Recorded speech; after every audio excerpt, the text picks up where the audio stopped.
Hello my lovely people, welcome back to my channel. I am Mansi and today we are going to discuss the poem Amanda of class 10th. This poem basically tells the psychology of a child कि बच्चे के दिमाग में क्या चल रहा है और क्यों चल रहा है, because that child is nagged by her own mother, commanded by her own mother.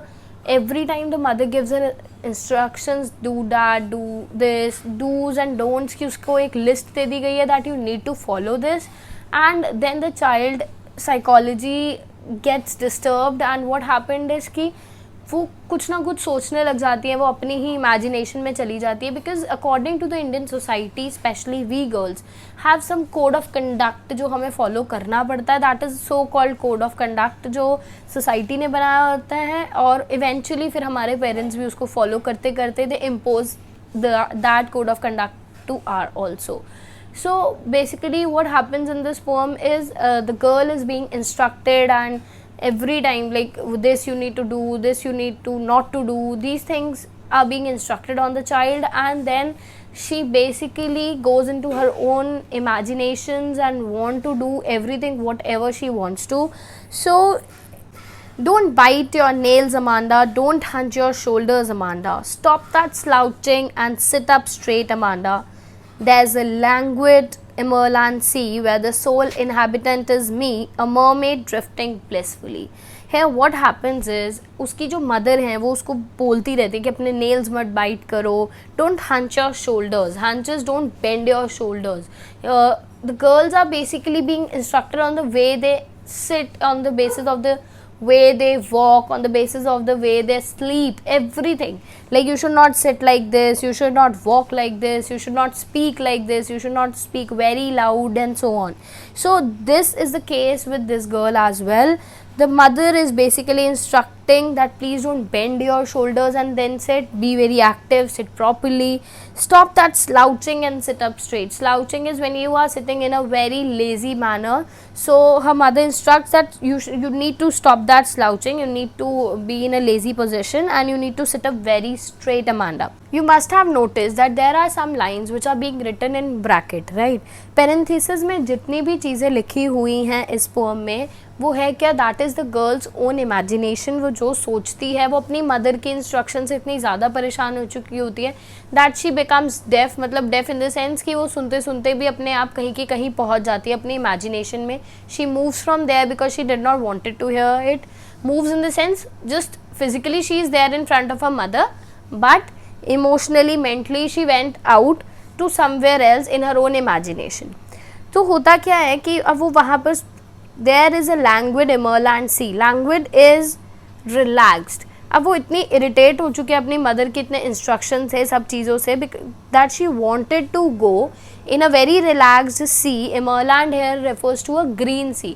तो वहाँ ग्रीन सी में बहुत रिलैक्स होना चाहती है, सोल इनहेबिटेंट बनना चाहती है, इकलौती, जैसे वहाँ पर आसपास कोई रहता ही नहीं है, अकेली रहना चाहती है. जब वो एक एमरलैंड सी में, ग्रीन रिलैक्स सी में इकलौती इनहेबिटेंट बनना चाहती है, अकेले रहना चाहती है, रिलैक्स रहना चाहती है, जहाँ पर उसको किसी की कोई सुननी ना पड़े.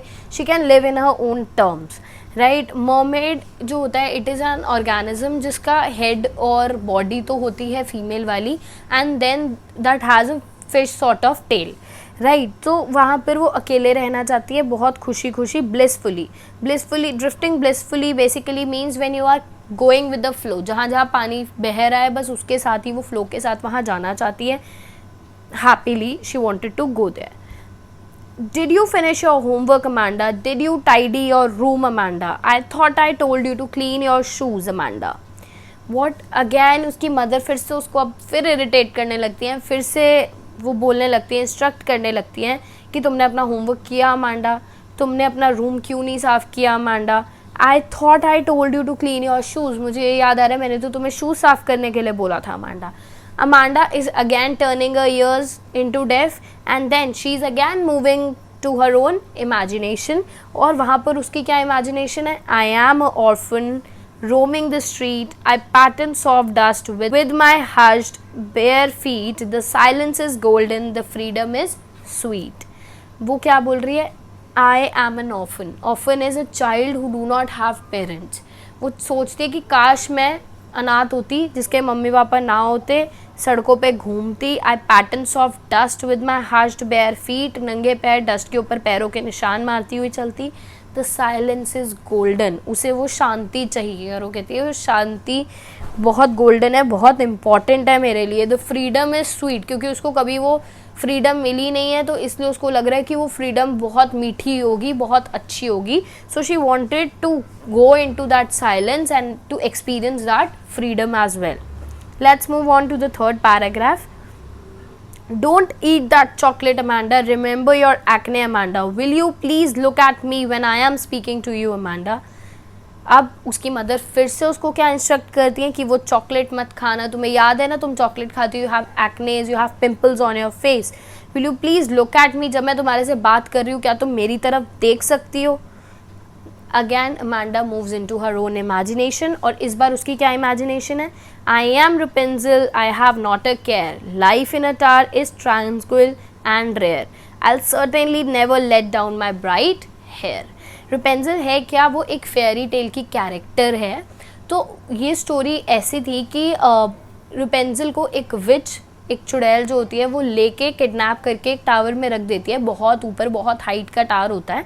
एंड देन जब उसको वहाँ पर कोई बचाने नहीं आता तो उसका प्रिंस उसको बचाने आता है, और वो प्रिंस उस टावर में कैसे चढ़ता है, she from the window she let down her hair, वो विंडो से अपने बाल ऐसे नीचे लटका देती है और देन उसके बालों पे क्लाइंब करके उसका प्रिंस उसको बचाने आ जाता है।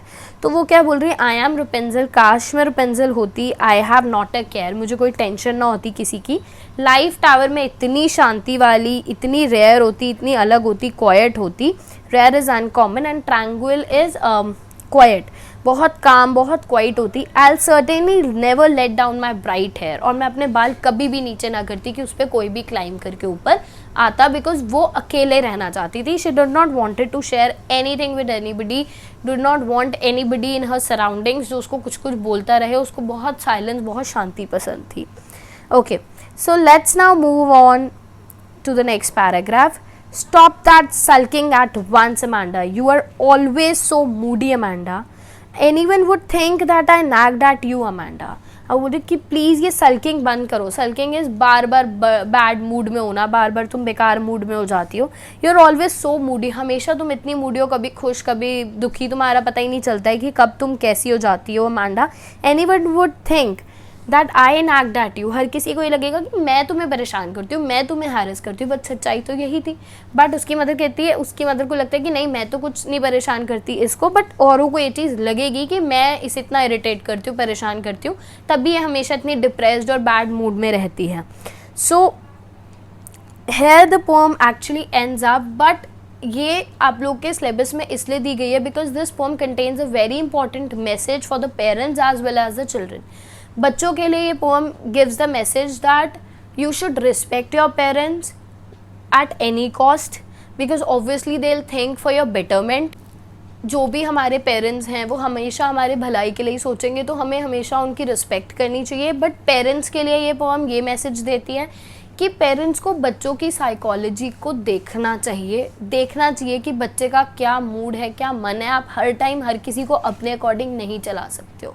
So you should look into the psychology of the child, और उसको आप आराम से धीरे से मोल्ड कर सकते हो। But if they want that they will instruct the child on each and everything, तो फिर क्या होता है कि बच्चे ऑब्वियसली उस चीज़ के लिए बहुत हैबिचुअल हो जाते हैं और उन्हें फिर कोई फ़र्क नहीं पड़ता, वो कुछ मर्जी बोलते रहें। तो ये जो पोएम है वो बेसिकली ये बताती है that you should, the parents and the children should share a great bond amongst themselves and they should respect each other's feelings. Not that only child has to respect the parent, but parents also have to respect the child's intentions and feelings and whatever the child is going through.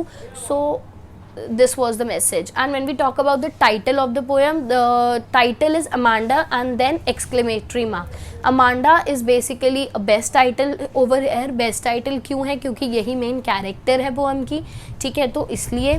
दूसरी चीज़ जो exclamatory mark है वो इसलिए because उसकी जो mother है she is constantly dominating the child, constantly instructing the child, तो फिर इसीलिए exclamatory mark is being used over here in the title. So according to me, title is the most appropriate title which could be given to this poem. And when we talk about the message I have already talked to you about. So we must take care of each other's feelings, like if the parents and the child needs to have a great bond between them and a great understanding between them. So thank you so much. Please hit the like button, share my video and subscribe my channel. Thank you.